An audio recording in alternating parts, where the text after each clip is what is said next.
SJ, commonly known as Saint John Francis Régis, and Saint Regis was a French priest of the Society of Jesus, recognized as a saint by the Catholic Church in 1737.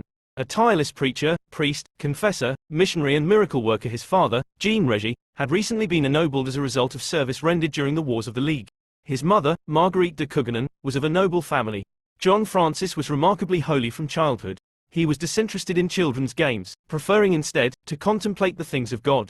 Sensitive and devout as he was, he managed not to be insufferable and was well liked by his peers. He was educated at the Jesuit College of Béziers. On the 8th of December 1616, in his 19th year, he entered the Jesuit novitiate at Toulouse, and he took his vows 2 years later.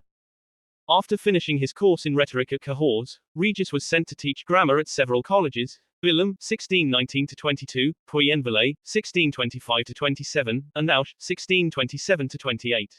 While he was teaching, he also pursued his studies in philosophy at the Scholastique at Tournon-sur-Rhône. Regis began his study of theology at Toulouse in 1628. In 1630, he was ordained a priest at 31. The following year, having completed his studies, John Francis made his titianship. He was now fully prepared for his vocation and life's work and entered upon his apostolic career in the summer of 1631. He was a tireless worker who spent most of his life serving the marginalized. As a newly ordained priest, he worked with bubonic plague victims in Toulouse. From May 1632 until September 1634, his headquarters was at the Jesuit College of Montpellier. Here he labored for the conversion of the Huguenots, visited hospitals, assisted the poor and the needy, withdrew from vice wayward women and girls, and preached Catholic doctrine with tireless zeal to children and the poor. John Francis is best known for his work with at-risk women and orphans. He established safe houses and found jobs for them. He established the Confraternity of the Blessed Sacrament, which organized charitable collections of money and food from the wealthy. He also established several hostels for prostitutes and helped many become trained lacemakers, which provided them with a stable income and an opportunity to avoid the threat of exploitation. In 1633, he went to the Diocese of Viviers at the invitation of the local bishop, Monseigneur Louis II de la Baume de Suse, giving missions throughout the diocese. From 1633 to 1640 he evangelized more than 50 districts in Le Vivarais, Le Forêt, and Le Valais. His preaching style was said to have been simple and direct. He appealed to the uneducated peasantry and numerous conversions resulted. Others, it seems, were jealous of his success in reaping a harvest of conversions. His boldness, perceived as arrogance in some cases, led to a conflict with certain other priests, a period of tension with the local bishop, and even threats of violence from those whose vices he condemned. Although he longed to devote himself to the conversion of the indigenous inhabitants of Canada, he remained in France all his not very long life.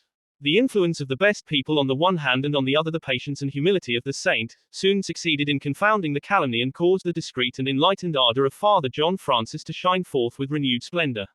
John Francis walked from town to town, in rough mountainous areas where travel was difficult, especially in the winter. On one particularly treacherous journey, Fr. John Francis slipped and broke his leg. Leaning on his companion, he managed to make it to town, where he refused the help of the doctor in favor of spending a few hours in the confessional. When he emerged several hours later, his badly broken leg had been healed. In mid-December 1640 the Jesuit missioner was giving a mission at Montregard. He interrupted his work there to return to his home at Le Puy because he had an intimation that he would soon die. He wanted to prepare for his death, so he spent 3 days in retreat before making a general confession. Then he and his companion, Brother Claude Bideau, went back to Montregard to finish the mission there. On the 23rd of December the two set out for Le Louvesc, the site of the next mission, but a winter storm blew in and they lost their way in the snow and had to spend the night in a battered shack. The next day they were able to reach Le Louvesc, where they found people waiting for them. Rather than taking a few minutes to eat and rest, John Francis immediately began preaching, then heard confessions and celebrated Mass. So many people came for confession that he did not stop until it was time for midnight Mass. Both Christmas Day and the following day were also spent in the confessional. Because of the crush of people, John Francis had to hear confessions in the sacristy, where a broken window let in cold air directly onto him. By late afternoon he felt weak and suddenly collapsed. He was put in the parish priest's bed, but people followed him even there, seeking to confess. He lapsed into unconsciousness and the physician who attended him confirmed that pneumonia had set in. Nothing could be done. John Francis lingered on until the 31st of December, praying constantly. He died as he had lived, entirely poured out for souls. But immediately after his death Regis was venerated as a saint. Pilgrims came in crowds to his tomb, and since then, the concourse has only grown. John Francis Régis was beatified on the 18th of May 1716 by Pope Clement XI and canonized on the 5th of April 1737 by Pope Clement XII.